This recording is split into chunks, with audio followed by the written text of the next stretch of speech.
साथियों कि आंधी आए या तूफान आए, ना कभी रुके थे और ना कभी रुकेंगे। अब बह जाए चाहे लहू का हर एक कतरा, ना कभी झुके थे और ना कभी झुकेंगे। आइए सर।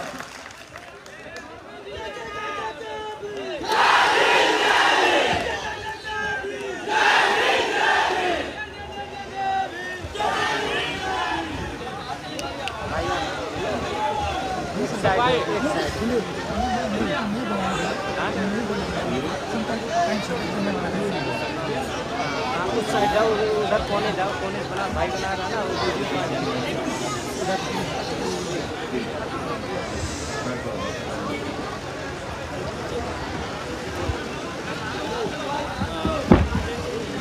जय ये इसमें कण के हिसाब से जरूर कर दिए।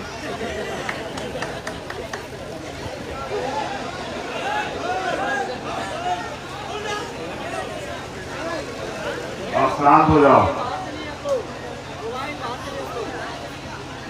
आजमगढ़ की ये सगड़ी विधानसभा, यहाँ उपस्थित भीम आर्मी, आजाद समाज पार्टी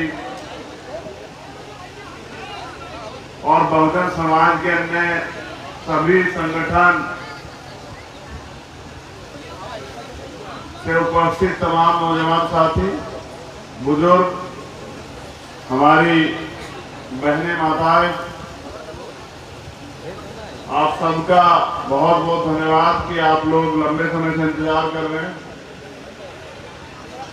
मैंने अपने जीवन में ऐसी जनसभा नहीं देखी, पूर्ण रूप से प्राकृतिक जनसभा, पेड़ों के बीच में 2:15 बजे, जहां धूप बहुत अपने चरम पे है, लेकिन यहाँ धूप नहीं। तो मैं धन्यवाद देता हूं जिन लोगों ने चयन किया इस जगह का, उनका बहुत बहुत धन्यवाद कि सबका ख्याल रखा। अक्सर लोग नेताओं का ख्याल रखते हैं, उनके ऊपर टेंट होता है, आम जनता धूप में बैठी रहती है।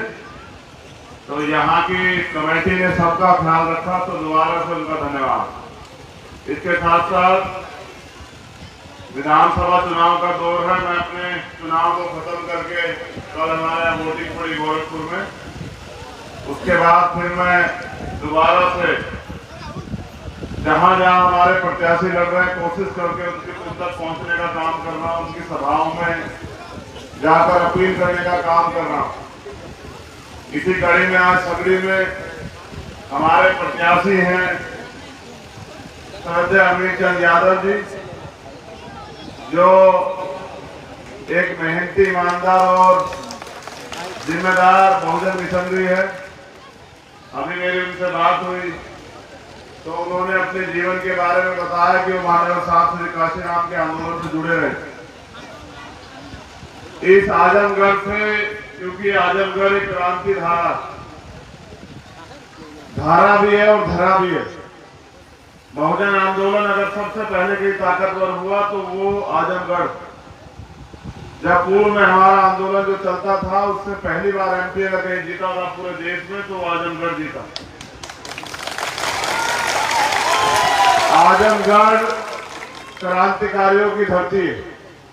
आजमगढ़ बहुजन आंदोलन की जननी। आजमगढ़ में बहुजन आंदोलन हमारे महापुरुषों के दिखाए रास्ते में पहले से चल रहा। तो आज अपनी बात को कहने से पहले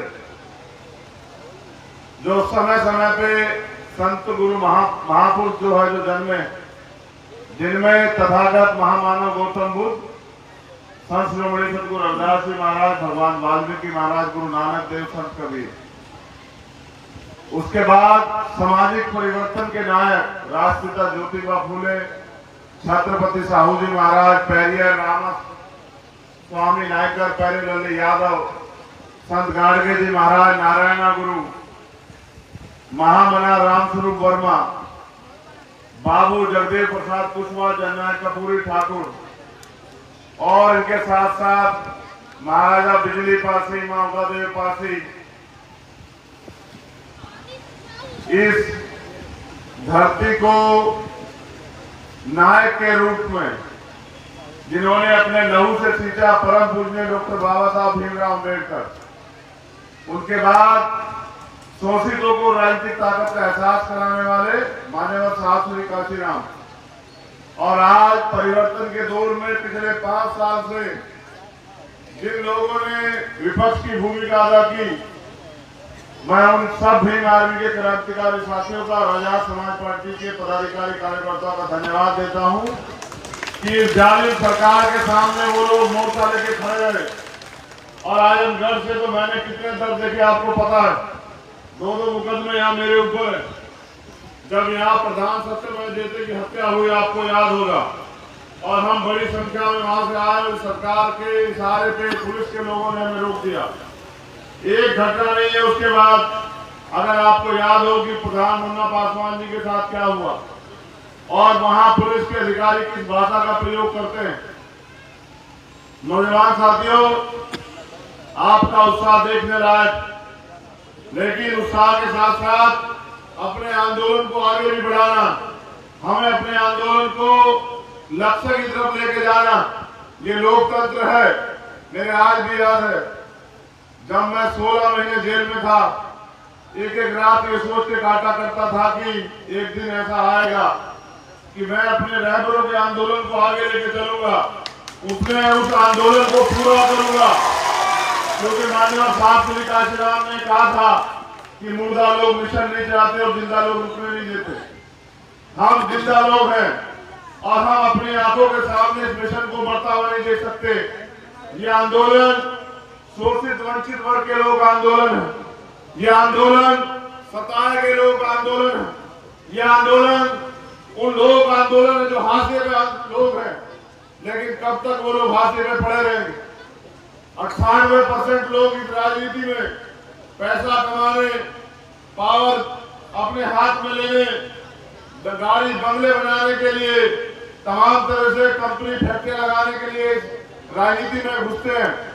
लेकिन भीम आर्मी के लोग, आजाद समाज पार्टी के लोग, माननीय काशीराम साहब का जो आंदोलन था, सामाजिक परिवर्तन और आर्थिक मुक्ति का आंदोलन, उसको पूरा करने के लिए पिछले 5 साल से लगातार मुकदमे, जेल, आंधी तूफान में आंदोलन, तमाम तरह की परेशानियां झेल रहे हैं।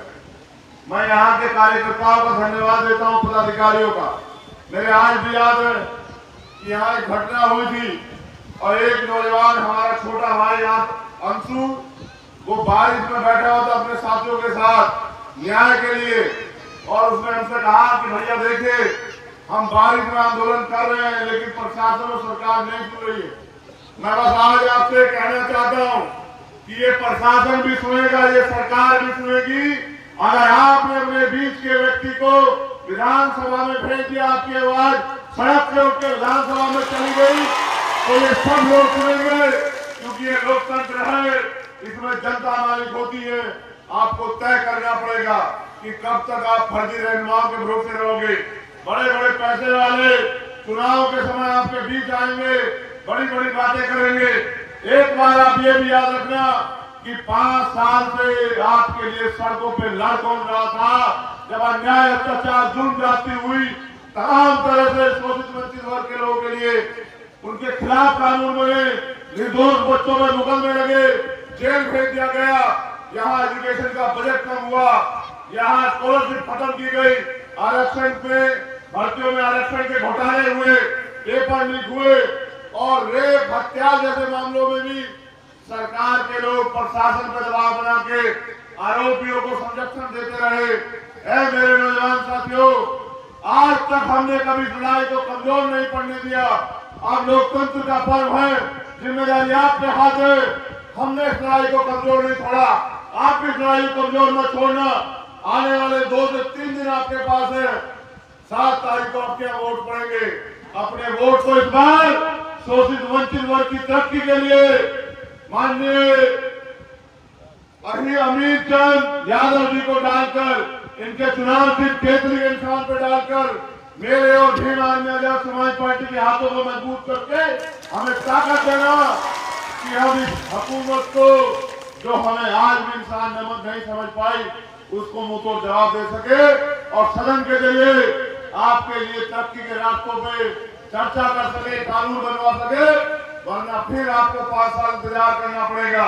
आज हमारे न्याय खुद से है, क्योंकि यहाँ ये लोकतंत्र में धन बल, बाहुबल, मीडिया बल, तमाम तरह से हमारे प्रत्याशी को कमजोर करने का काम किया जाएगा।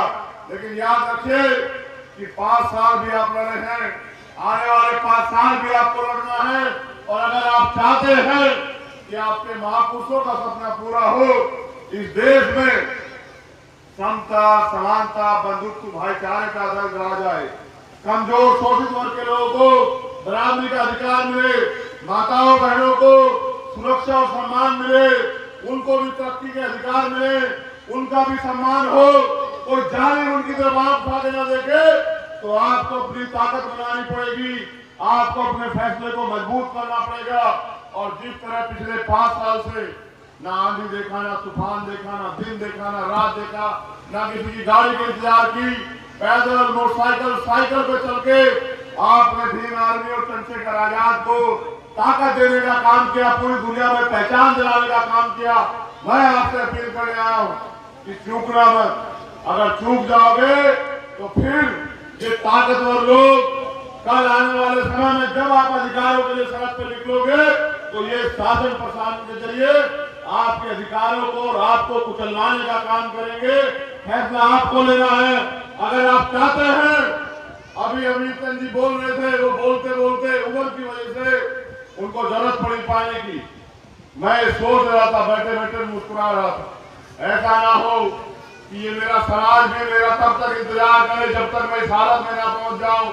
जब मैं इस हालत में पहुंच जाऊंगा तो शायद अपनी मदद ना कर पाऊं, तुम्हारी तो क्या मदद करूंगा।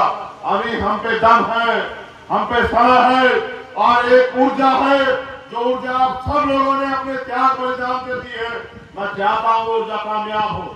मैं चाहता हूँ बाबा साहब अम्बेडकर, माननीय काशीराम साहब का सपना पूरा हो। मैं चाहता हूँ महामना रामचंद्र वर्मा जी का सपना पूरा हो। और मैं चाहता हूँ कि शोषित वंचित समाज भी शासक समाज बने। मेरी आपसे अपील है कि 7 तारीख का दिन होगा और केंद्रीय चुनाव चिन्ह होगा। एक एक वोट केंद्रीय को दे डालकर इस शोषित वंचित समाज की आवाज को मजबूत करना, क्योंकि जिन दूसरे लोगों को आप देख रहे हैं, आपके बराबर इधर से जो लोग जीत के जाएंगे, 5 साल उनको जनता ढूंढती मिलेगी, ना वो जनता के बीच आएंगे, ना जनता से उनको कोई मतलब है। वो व्यापार की राजनीति करते हैं, राजनीति में पैसा फूंक के और पैसा कमाने का काम करते हैं।